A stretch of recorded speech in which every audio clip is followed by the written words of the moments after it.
क्या होता अगर मौत सिर्फ एक अंत ना हो, बल्कि एक शुरुआत हो। रात का अंधेरा धीरे धीरे शहर पर छा रहा था। ठंडी हवा के साथ एक अजीब सी खामोशी थी, जैसे कुछ बुरा होने वाला हो। और इसी खामोशी के बीच राहुल अपनी साइकिल चलाते हुए घर जा रहा था।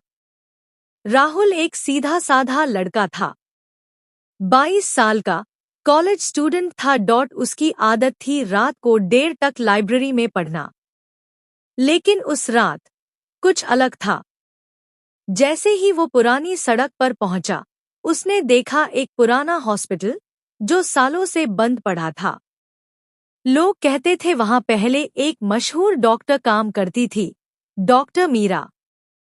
डॉक्टर मीरा एक समय में लोगों की जान बचाने वाली, लेकिन आज लोग उसका नाम लेने से भी डरते थे। राहुल ने साइकिल धीमी कर दी। इस हॉस्पिटल के बारे में उसने बचपन से कहानियां सुनी थी। वहां रात को रोशनी जलती है, जबकि बिजली कब की कैट चुकी है। वहां से चीखने की आवाजें आती है। जो अंदर गया कभी वापस नहीं आया। राहुल हंस पड़ा। ये सब बकवास है। लेकिन जैसे ही वो हॉस्पिटल के पास से गुजरा, उसकी साइकिल खुद रुक गई। राहुल ने हैरानी से देखा। हवा एकदम ठंडी हो गई और हॉस्पिटल के अंदर एक कमरे में हल्का सा लाइट जला। राहुल का दिल तेज धड़कने लगा। उसने खुद से कहा, बस एक बार देख के निकलता हूं। राहुल धीरे से हॉस्पिटल के दरवाजे को धक्का देता है कि आर दरवाजा खुल गया। अंदर पुरानी दवाइयों की बदबू और जमीन पर पुराने खून के दाग। हर तरफ सन्नाटा। अचानक टिक टिक टिक, जैसे कोई मशीन चल रही हो। राहुल आवाज की तरफ बढ़ता है। एक ऑपरेशन थिएटर का दरवाजा आधा खुला था। उसने झांक कर देखा, और जो उसने देखा उसका खून जम गया। एक औरत सेफ्ट कोट में, जिसके हाथ खून से भरे युद्ध, और वो किसी लाश पर ऑपरेशन कर रही थी। राहुल की सांसें रुक गई। अचानक वो औरत रुक गई। उसने धीरे से अपना सर घुमाया। उसकी आंखें बिल्कुल सेफ और मुंह पर एक दरवनी मुस्कान। तुम आ ही गए, राहुल।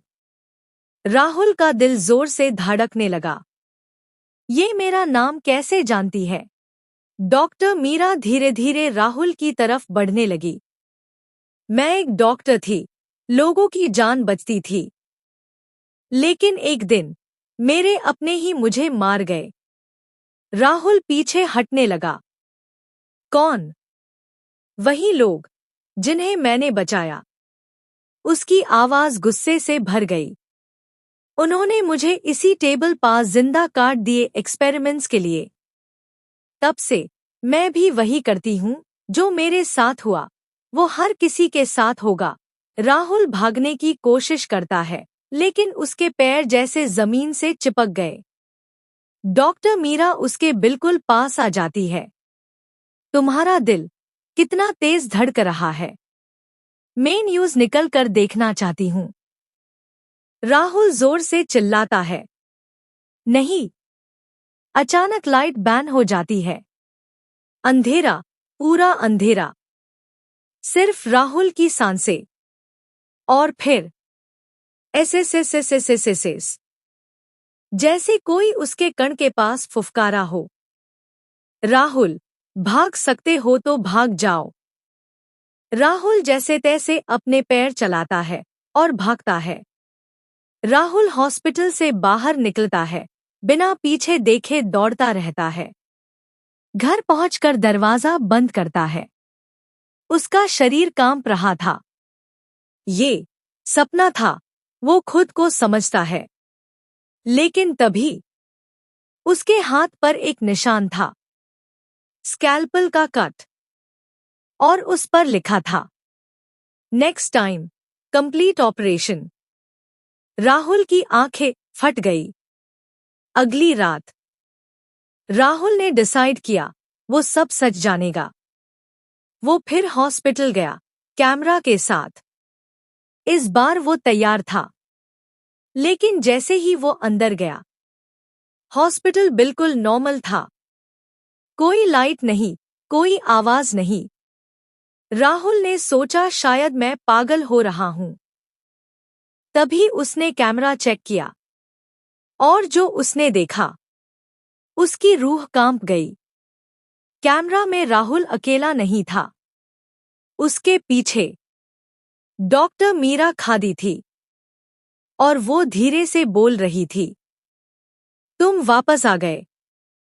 अचानक राहुल के कंधे पर किसी का हाथ, ठंडा, बिल्कुल बाफ जैसा। राहुल धीरे से मुड़ता है, और सामने डॉक्टर मीरा, इस बार और भी डरवनी। उसका चेहरा आधा गाला हुआ, आंखें खून से भरी। अब तुम नहीं बचोगे। लाइट ब्लिंक होती है, और फिर सब चुप। अगले दिन सुबह पुलिस को एक लाश मिली, राहुल की, ऑपरेशन टेबल पर। उसका दिल निकला हुआ, और दीवार पर लिखा था, डॉक्टर कभी गलत नहीं होती। आज भी अगर तुम आज हॉस्पिटल के पास जाओ, तो रात के अंधेरे में एक लाइट जलती दिखेगी। और अगर तुमने ध्यान से सुना, तो एक आवाज आएगी, नेक्स्ट पेशेंट, अंदर आओ। तो कैसी लगी आपको यह कहानी? अगर कहानी अच्छी लगी हो तो लाइक करें, शेयर करें और सब्सक्राइब करें हमारे यूट्यूब चैनल क्या होता अगर को। और अगर इस कहानी का सेकंड पार्ट चाहिए तो कमेंट करना ना भूले।